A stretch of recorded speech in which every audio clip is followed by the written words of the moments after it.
நேயர்கள் அனைவருக்கும் வணக்கம். இது பிளஸ் அண்ட் மைனஸ் துலாக்குள்.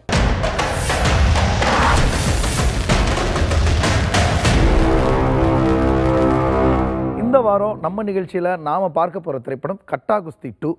அந்த படத்தினுடைய விமர்சனம் தான். இந்த திரைப்படத்தை பொறுத்த வரைக்கும் இதில் விஷ்ணு விஷாலும் ஐஸ்வர்யா லட்சுமியும் தங்களால் முடிந்த அற்புதமான நடிப்பை வெளிப்படுத்தியிருக்கிறாங்க. அது இந்த படத்தினுடைய ப்ளஸ்.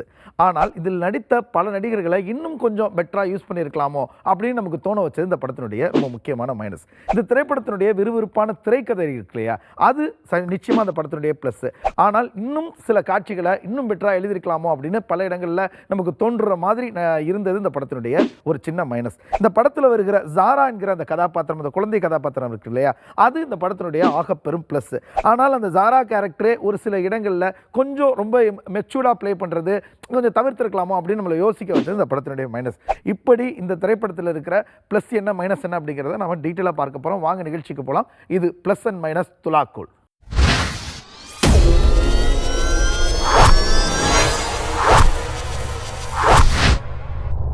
கட்டா குஸ்தி 2 இந்த திரைப்படத்தினுடைய ஒன்லைன் என்ன அப்படின்னா, ஒரு வீட்டை கவனித்துக் கொள்கிற ஹவுஸ் ஹஸ்பண்டுக்கும் ஒரு விமன் ரெஸ்லருக்கும் இடையில் நடக்கிற ஒரு கருத்தியல் போராட்டம் தான் இந்த திரைப்படத்தினுடைய ஒன்லைன். இந்த திரைப்படத்தை பொறுத்த வரைக்கும் இவங்க சொல்ல நினைத்த அத்தனை விஷயங்களையும் சமூகத்திற்கு ரொம்ப நேர்த்தியாக சொல்லியிருக்காங்க. அது என்னென்ன விஷயம் அப்படின்னா, ஒரு குழந்தையினுடைய எதிர்காலத்தை அந்த குழந்தையினுடைய ஆர்வத்தை வச்சு தான் தீர்மானிக்கணும். ஒரு கணவன் மனைவிக்கு இடையேயான பிரச்சனையில் வேறு யாரும் மூன்றாவது நபர் உள்ளே வரக்கூடாது. அவங்களே அவங்களுடைய பிரச்சனையை சரி பண்ணிப்பாங்க. ஒரு கணவன் விட்டு கொடுத்து போகிற பொழுது மனைவி விட்டு கொடுத்து போகணும், மனைவியை புரிந்து கொண்டு கணவனும் பல இடங்களில் விட்டு கொடுத்து போகணும் அப்படிங்கிற பல நல்ல விஷயங்களை இந்த படத்தின் மூலமாக சொல்லியிருக்கிறாங்க. இந்த என்டையர் விஷயங்கள் தான் இந்த படத்தினுடைய ஒன்லைன் அப்படின்னே சொல்லலாம். Quite exciting.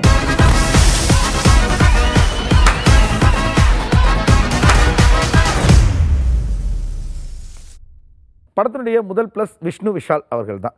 அவர் தான் இந்த படத்தினுடைய தயாரிப்பாளரும் அவர் தான் நாயகனும் அப்படிங்கிறது நம்ம எல்லாருக்குமே தெரியும். இந்த திரைப்படத்தை பொறுத்த வரைக்கும் பார்ட் 1ல் வேற ஒரு வெர்ஷனை அவர் கொடுத்துருப்பாரு. ஒரு ஆண் திமிர் கொண்ட ஒரு நாயகனாக இந்த படம் முழுக்க அவர் இருந்திருப்பார். பாதிக்கு மேலே தான் அவர் கொஞ்சம் மாறுவார். ஆனால் இந்த திரைப்படத்தை பொறுத்த வரைக்கும் தன்னுடைய மனைவியினுடைய உணர்வுகளை முழுக்க உள்வாங்கிக்கிட்டு அவங்களுடைய வெற்றிக்காக பாடுபடுகிற ஒரு அற்புதமான கணவனாக தன்னுடைய கதாபாத்திரத்துக்கு ஒரு உயிர் கொடுத்திருக்கிறார்.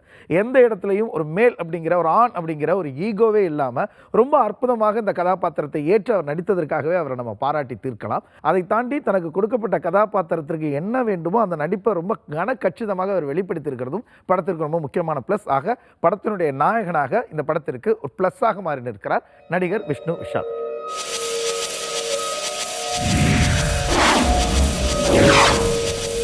படத்தினுடைய அடுத்த பிளஸ் கதாநாயகி ஐஸ்வர்யா லட்சுமி. இந்த படத்தை பொறுத்த வரைக்கும் உங்களுடைய இந்த கட்டா குஸ்தி 1ஐ பொறுத்த வரைக்கும் அவங்க ஒரு ஸ்டன்னிங்கான டிரான்ஸ்ஃபர்மேஷனை கொடுத்துருப்பாங்க. நமக்கு பார்க்கும்போதே ஒரு பெரிய ஷாக்கிங்காக இருக்கும். ஆனால் அப்படியான அப்படியான டிரான்ஸ்ஃபர்மேஷன்லாம் இந்த படத்தில் இல்லைனாலும் ஒரு அம்மாவாக, ஒரு கணவனுக்கு மனைவியாக, ஒரு குடும்பத்தை உள்வாங்கி கொண்டு அந்த குடும்பத்தினுடைய முன்னேற்ற பாதைக்கு தன்னை அர்ப்பணிக்கிற ஒரு பெண்ணாக ரொம்ப அற்புதமாகவே தன்னுடைய நடிப்பை வெளிப்படுத்தியிருக்கிறாங்க ஐஸ்வர்யா லட்சுமி. அவங்களுடைய நடிப்பு இந்த படத்திற்கு ரொம்ப முக்கியமான ப்ளஸ்.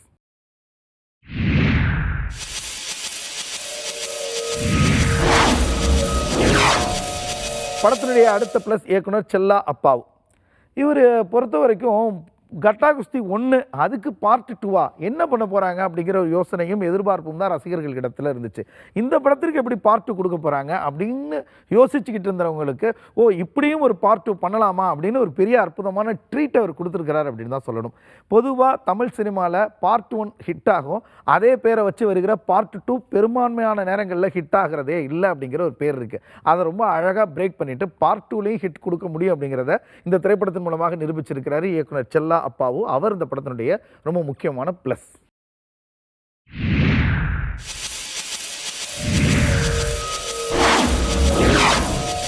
படத்தினுடைய அடுத்த பிளஸ் இவங்களை நம்ம ரொம்ப குறிப்பிட்டு சொல்லணும்.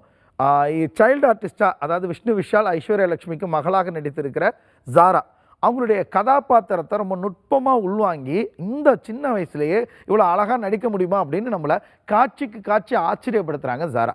அவங்களுடைய இந்த நடிப்பு இருக்கு இல்லையா, ரொம்ப அற்புதமாக இருக்குது. எல்லா இடங்கள்லையும் தேவைக்கு கனக்கச்சிதமாக அவங்களுடைய நடிப்பு பொருந்தது. ஒரு சில இடங்களில் ஒரு நூலிலை தேவை கொஞ்சம் கூடுதல் நடிப்பாக நமக்கு தெரிந்தாலும் அதையெல்லாம் தவிர்த்துட்டு பார்த்தா இந்த வயசில் ஒரு கதாபாத்திரத்தை ஒரு சின்ன குழந்தையால் இவ்வளோ எப்படி அற்புதமாக உள்வாங்கிக்க முடியுது. அந்த கதாபாத்திரத்தினுடைய டயலாக் டெலிவரியிலேருந்து, முகபாவனைகள்லேருந்து, பாடி லாங்குவேஜ்லேருந்து எல்லாவற்றையும் எப்படி அந்த சின்ன பொண்ணு ரொம்ப அற்புதமாக உள்வாங்கிட்டு ரொம்ப அழகான ஒரு நடிப்பை வெளிப்படுத்தியிருக்கிறாங்க அப்படிங்கிறது நமக்கு ஒரு பெரிய ஆச்சரியமாகவே இருக்குது. அந்த ஆச்சரியத்தை ஏற்படுத்தியதாலோ என்னவோ இவங்க இந்த படத்தினுடைய ரொம்ப முக்கியமான ப்ளஸ்ஸாக மாறி இருக்கிறாங்க.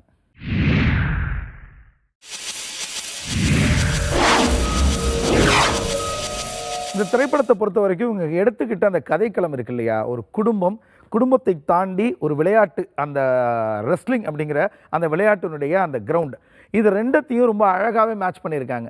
எங்கெங்கெல்லாம் ஃபேமிலி சார்ந்த காட்சிகள் இருக்கணுமோ அந்த காட்சிகள் நம்மளை பல இடங்களில் சிரிக்க வைக்குது, நம்மளை எமோட் பண்ணுது, நம்மளை யோசிக்க வைக்குது. அதே நேரத்தில் இதுக்கு பின்புறமாக இன்னொரு லேயரில் ரெஸ்லிங் விளையாட்டு இருக்கு இல்லையா, அது நம்மளை ஒரு சீட்டினுடைய நுனியில் வந்து உட்கார வைக்குது. இப்படி இருவேறான உணர்வுகளையும் கையில் எடுத்துட்டு இந்த 2 ட்ராக்லையுமே ரொம்ப அற்புதமாக பயணித்து இந்த படம் நமக்கு ரொம்ப அற்புதமாக ஒரு அனுபவத்தை கொடுக்கறது இந்த படத்தினுடைய ரொம்ப முக்கியமான ப்ளஸ் அப்படின்னு சொல்லலாம்.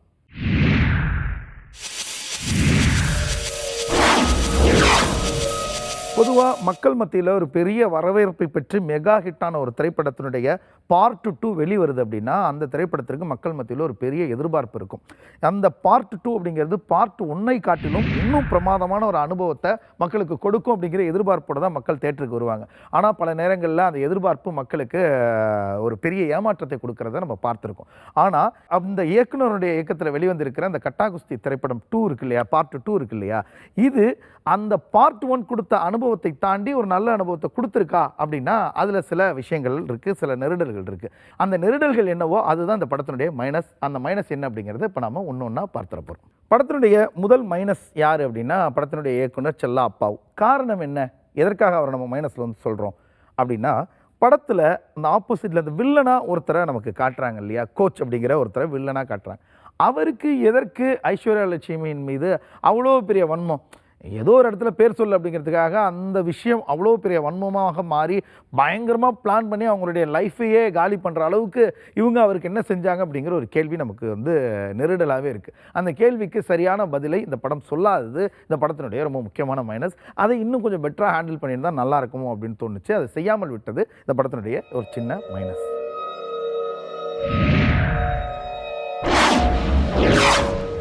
படத்தினுடைய அடுத்த மைனஸ் நடிகை மோக்ஷா. இவங்க வந்து கிட்டத்தட்ட ஒரு செகண்ட் ஹீரோயின் மாதிரி படத்தில் வராங்க. இவங்களுடைய இவங்களுடைய நடிப்பை பொறுத்த வரைக்கும் தனக்கு கொடுக்கப்பட்ட கதாபாத்திரத்தில் ரொம்பவே நல்லா நடிச்சிருக்காங்க. ஆனால் இவங்களுடைய கதாபாத்திரத்தை எழுதி இருக்கிற விதம் இருக்கு இல்லையா, அதில் நமக்கு நிறைய நெருடல்கள் இருக்குது. இது ஒரு ஃபீல் குட் சினிமா, ஒரு குடும்பம் சார்ந்த உறவுகளை டீல் பண்ணுற சினிமாவில் அப்படி ஒரு கதாபாத்திரம் தேவையா? அதுவும் ஒரு டீச்சராக அதுவும் ஒரு டீச்சராக அவங்கள அப்படி காட்டியிருக்கணுமா அப்படிங்கிற ஒரு கேள்வி நமக்கு வருவதை தவிர்க்க முடியல. அந்த ஒரு பாடலுக்கு விஷ்ணு விஷால், மோக்ஷா, அந்த குழந்தை 3 பேரும் சேர்ந்து ஆடுகிற பொழுது அதை நம்மளால் ஏற்றுக்கொள்ள முடியல. இதெல்லாம் தவிர்த்துட்டு இன்னும் கொஞ்சம் பெட்டரான வேற ஒரு விஷயங்களை யோசிச்சிருந்தா இந்த படம் இன்னும் நல்லா பர்ஃபார்ம் பண்ணியிருக்கும். எந்த நெருடலும் இல்லாமல் குடும்பத்தோடு சேர்ந்து பார்க்கும்படியான ஒரு படமாக இருந்திருக்கும் அப்படின்னு நமக்கு தோணுது. அதை செய்யாமல் போனது இந்த படத்தினுடைய ஒரு சின்ன மைனஸ்.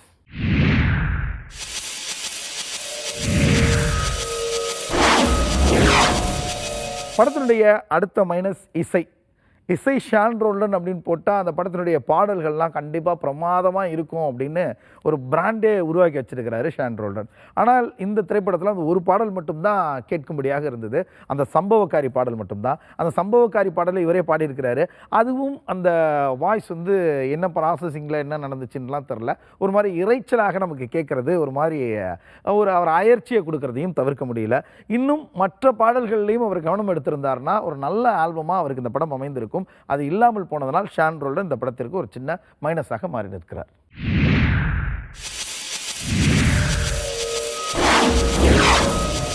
படத்தினுடைய அடுத்த மைனஸ் யார் அப்படின்னா ஒரு ஸ்பெஷல் அப்பியரன்ஸில் நடித்து கொடுத்துருக்கிற ரம்யா கிருஷ்ணன் அவர்கள் வருகிற அந்த கோர்ட் ரூம் காட்சி இருக்கு இல்லையா, அது நல்லாவே இருக்குது, நல்லாவே ஒர்க் அவுட் ஆகிருக்கு. ஆனால் அவங்கள எதுக்கு அப்படியே கிளைமாக்ஸுக்கு கொண்டு போகிறாங்க? தேவையே இல்லாமல் அவங்கள கிளைமாக்ஸ் காட்சி வரைக்கும் அவங்களுடைய கதாபாத்திரத்தை நீட்டித்தது தேவையில்லையோன்னு தோணுது.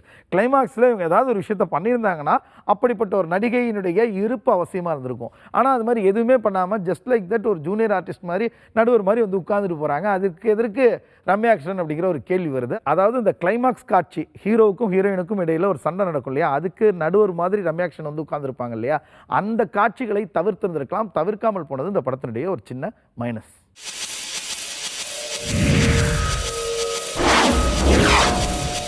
இந்த படத்தை பொறுத்த வரைக்கும் நிறைய காட்சிகள் நமக்கு நம்பும்படியாக இல்லை அப்படிங்கிறது ரொம்ப முக்கியமான விஷயம்.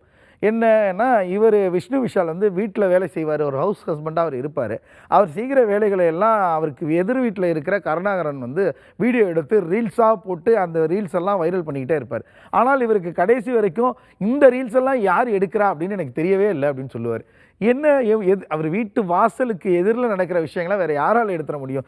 ஜஸ்ட்டு கொஞ்சம் யோசிச்சாலும் இவர் தான் எடுத்துருக்க முடியும் அப்படிங்கிறத கண்டுபிடிச்சிட முடியும். ஆனால் அவருக்கு படத்தினுடைய கடைசி வரைக்கும் இதெல்லாம் யார் எடுக்கிறான்னு தெரில, இதெல்லாம் யார் எடுக்கிறான்னு தெரிலன்னு அவர் சொல்லிக்கிட்டே இருக்கிற காட்சி இருக்கு இல்லையா, அது மாதிரி ஒரு சில காட்சிகள் இந்த படத்தில் நம்ப முடியாக இல்லை. அதெல்லாம் அந்த படத்திற்குடைய கதை ஃப்ளோவை பெருசாக பாதிக்கலைனாலும் அப்படியான காட்சிகளை எல்லாம் தவிர்த்திருந்தால் இன்னும் இந்த படம் ஒரு பெட்டரான எக்ஸ்பீரியன்ஸை நமக்கு கொடுத்துருக்கோம் அப்படிங்கிறது நம்மளுடைய கருத்தாக இருக்குது. அது கொடுக்காமல் போனது படத்தினுடைய ஒரு சின்ன மைனஸ். கட்டா குஸ்தி 2 திரைப்படத்தினுடைய ப்ளஸ் என்ன மைனஸ் என்ன அப்படிங்கிறத டீட்டெயிலாக பார்த்தோம். இன்னும் நுட்பமாக பல விஷயங்கள் நம்ம பேசணும் அப்படின்னா, இந்த திரைப்படம் சொல்ல நினைத்த விஷயம் என்ன? ஒரு கணவனுக்கும் மனைவிக்கும் இடையில ஒரு பிரச்சனை ஒன்று வந்துச்சுன்னா அந்த பிரச்சனையை அவர்களே பேசி தீர்த்துக்கணும். மூன்றாவதாக ஒரு நபர் உள்ளே வந்துட்டால் அந்த பிரச்சனை இன்னும் வீரியமாகுமே ஒழிய அந்த பிரச்சனைக்கு ஒரு சொல்யூஷன் கிடைக்காது அப்படிங்கிறத ரொம்ப தீர்க்கமாக அவங்க சொல்லணும்னு நினச்சிருக்காங்க. அது இந்த படத்தில் ரொம்ப முக்கியமான ப்ளஸ். ஆனால் அதே நேரத்தில் விஷ்ணு விஷால் மகள் ஜாராவினுடைய ஆசிரியராக வருகிற மோக்ஷா அந்த கதாபாத்திரத்தோடு சேர்ந்து விஷ்ணு விஷால் பயங்கரமாக குத்தாட்டம்லாம் போடுவார். அதை வந்து மனைவி பார்த்துடுறாங்க. அப்படி பார்த்ததற்கு பிறகும் அது தவறு தான், அதெல்லாம் வந்து நிச்சயமாகவே தவிர்க்கப்பட வேண்டிய விஷயம்தான் அப்படின்னு எந்த விதமான விவரணையும் இல்லாமல் எந்த விதமான எக்ஸ்பிளனேஷனும் இல்லாமல் ஜஸ்ட் லைக் தட் அந்த சீனை கடந்து போகிறது இருக்கு இல்லையா, அது ஆண் என்ன வேணாலும் பண்ணிடலாம், ஒரு பெண் அப்படி பண்ணால் தப்பு, ஒரு ஆண் எதை வேணாலும் செஞ்சுட்டு போயிடலாம், அதை ஜஸ்ட் லைக் தட் கடந்துடலாம் அப்படிங்கிற எண்ணத்தோட இயக்குனர் அந்த காட்சிகள் எழுதியிருக்கிறாரோ அப்படின்னு தோணுது. அப்படி அந்த விஷயத்தை சரி செய்யாமல் விட்டது படத்தினுடைய ரொம்ப முக்கியமான மைனஸ்.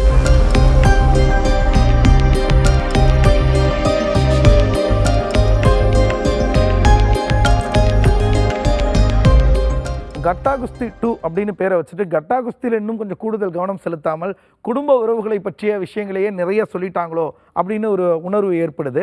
அதை தவிர்த்துட்டு ரெண்டத்தையும் இன்னும் கொஞ்சம் பேரலாக ஈக்குவலாக பண்ணியிருந்தா நல்லா இருக்குமோ அப்படின்னு ஒரு எண்ணம் வருவதை சரி செஞ்சுருக்கலாம். அப்படி செய்யாமல் போனது இந்த படத்தினுடைய ரொம்ப முக்கியமான மைனஸ். ஆனால் அதே நேரத்தில் ஒரு ஃபேமிலி என்டர்டெய்னராக ரொம்ப நாளைக்கு பிறகு மீண்டும் எல்லாரும் குடும்பமாக சேர்ந்து ரசிக்கும்படியான ஒரு படமாக இந்த படம் வெளிவந்திருக்கிறது.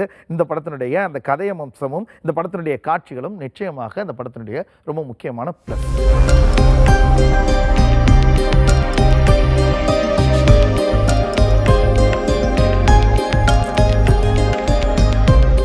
கட்டா குஸ்தி 2 திரைப்படத்தில் ஒரு சில நெருடல்கள் இருந்தாலும் ஓவரால் இந்த திரைப்படம் நமக்கு ஒரு பெட்டரான எக்ஸ்பீரியன்ஸை கொடுத்துச்சு, மகிழ்வான தருணங்களை கொடுத்துச்சு, நல்ல நல்ல மொமெண்ட்ஸை கொடுத்துச்சு. ஒரு சுவாரஸ்யமான ஒரு திரைப்படமாக இந்த திரைப்படம் நமக்கு இருந்துச்சு அப்படிங்கிறதுல மாற்று கருத்து இல்லை. இது நம்முடைய கருத்து. நம்முடைய நிகழ்ச்சி இந்த திரைப்படத்திற்கு வழங்கவிருக்கிற நட்சத்திர மதிப்பீடு என்ன அப்படிங்கிறத நாம் இப்போ பார்த்துடலாம்.